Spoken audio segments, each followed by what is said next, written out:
15 submarines. No transponders, no radio, no identity, just shadows. 15 Chinese Romeo-class diesel-electric hulls moving under the Strait of Hormuz. Engines off, running on battery. 4 knots, 70 meters deep. Slow enough that the ocean almost forgot they were there. Then someone heard it. Not a sound, a disturbance, a shift in the water. So faint, most operators would have ignored it, logged it as noise, moved on. He didn't. His hand hit the recorder before his brain caught up, because something about it wasn't random. It was controlled, it was deliberate, and it was real. 15 separate signatures, all moving, all silent, all converging. Not random, not traffic, not coincidence. 15 submarines, approaching from 15 different directions. A pattern like that doesn't happen by accident. It means one thing: coordination. It means someone planned this. And they were closing on a single target, the USS Abraham Lincoln strike group. Slow, patient, precise. This wasn't a movement. This was an attack approach. What happened next lasted 17 minutes, but the outcome was decided in seconds. Because what these submarines were moving toward wasn't just a carrier group. It was a system built for this exact moment, at this exact depth, in this exact water. And in the next few minutes, that system was going to prove it. 4:43 a.m. The first anomaly didn't look like a contact. It looked like a question. Ahead of the strike group, a Virginia-class submarine was already listening, silent, invisible, and it heard something. Not machinery, not marine life.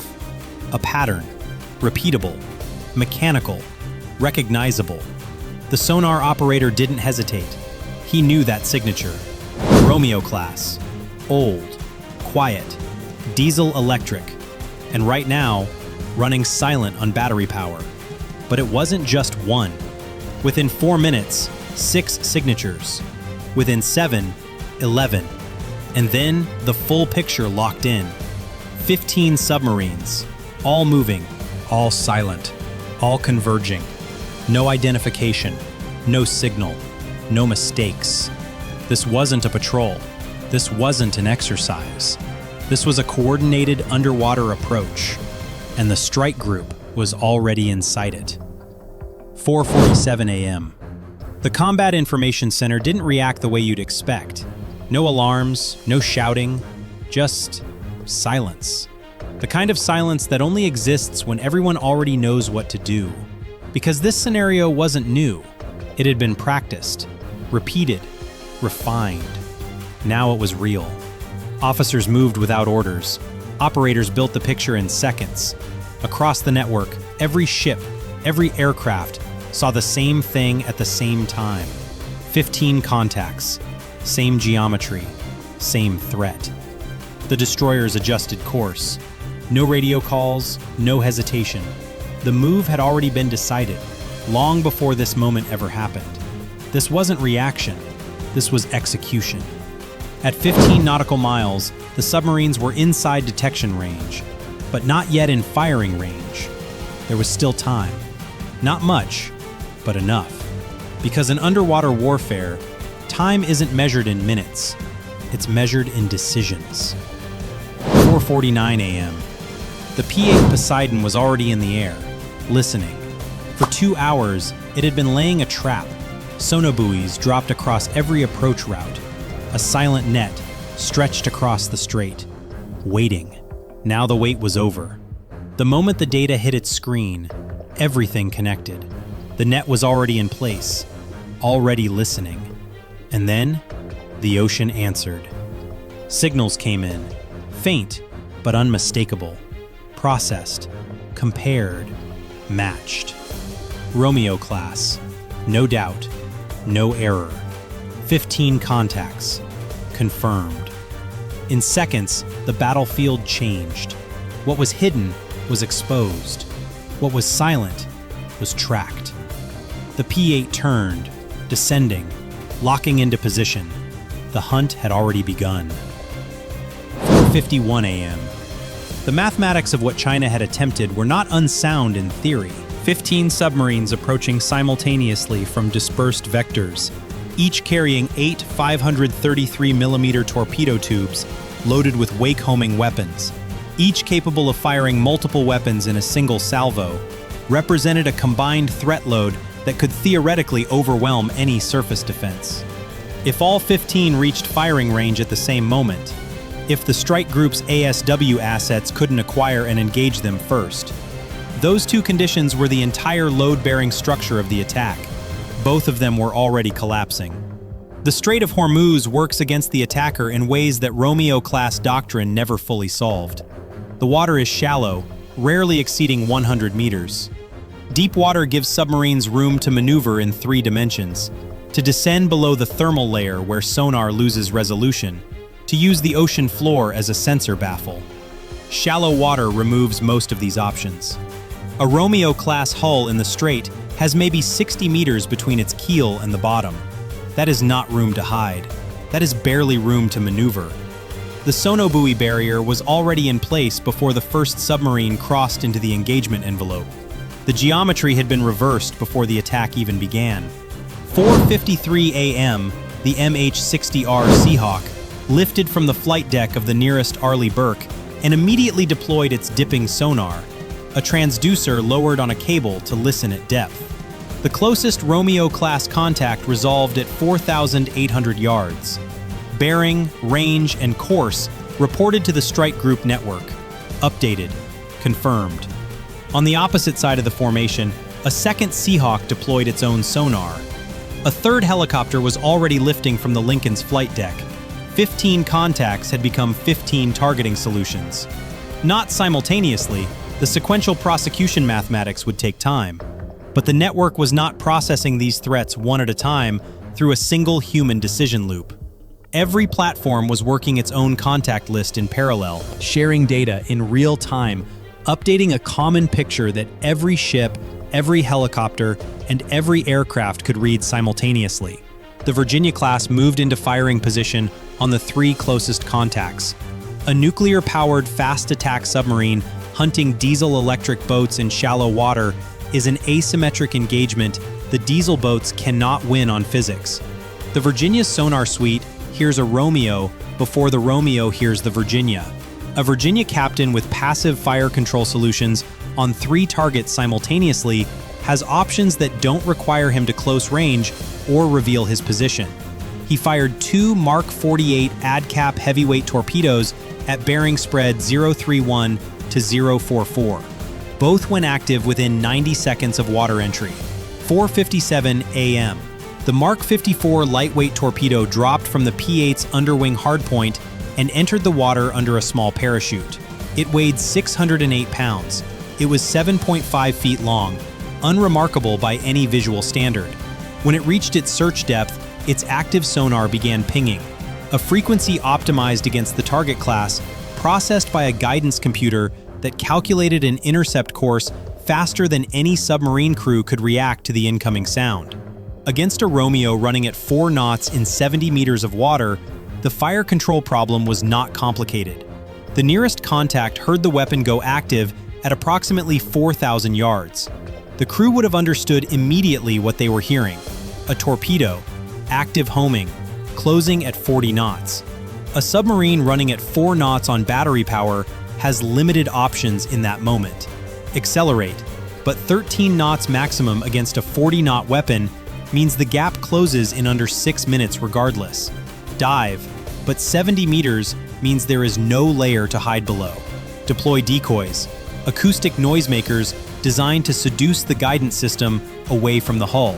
The Mark 54's software had been updated specifically for the countermeasure profiles of every submarine class in the threat database. The first contact went quiet at 4:57, not an explosion across the water, just a signature that had been building in the sonobuoy net for 14 minutes, and then stopped.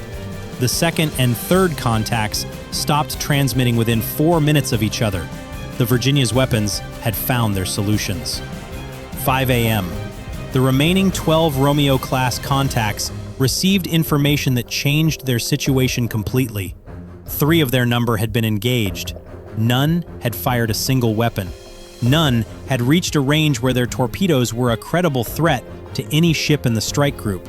The attack geometry, 15 submarines closing simultaneously to achieve saturation, had been disrupted before the critical phase where the math favored the attacker. This is where saturation doctrine breaks against layered defense. The theory assumes the defender is reactive, waiting for threats to materialize, processing them sequentially, overwhelmed before it can prioritize. Against a carrier group where a Virginia-class, 2 Arleigh Burkes, 3 Seahawks, and a P-8A Poseidon share real-time acoustic data across a single tactical picture, where engagement decisions execute simultaneously across every platform within effective range, saturation requires all 15 submarines to reach firing position before the defense builds its solutions. The defense had built its solutions before the closest submarine reached 8,000 yards. The remaining 12 boats began reacting. Some accelerated to maximum submerged speed and turned north. Others went to the bottom of the available water column. Some deployed acoustic decoys. None of these responses addressed the core problem. The sonobuoy barrier was already in place. Running north at 13 knots through a passive sonobuoy net does not conceal a submarine. It makes it louder. Propeller cavitation and hull flow noise increase with speed. The sonobuoys heard every acceleration. Every updated position fed directly to the P-8's fire control display. 504 AM-1 Romeo-class crew chose to fire. 2 wake-homing torpedoes left their tubes at bearing 022, range 9,400 yards from the nearest Arleigh Burke. Wake-homing weapons track the pressure wave from a ship's propellers, following the wake back to the hull. Serious weapons in the right tactical conditions. The Arleigh Burke's crew heard the launch on passive sonar before the weapons appeared on active. The turn was already executing, sharp, presenting minimum stern aspect, driving out of the ship's own wake, before the torpedoes completed their acquisition phase.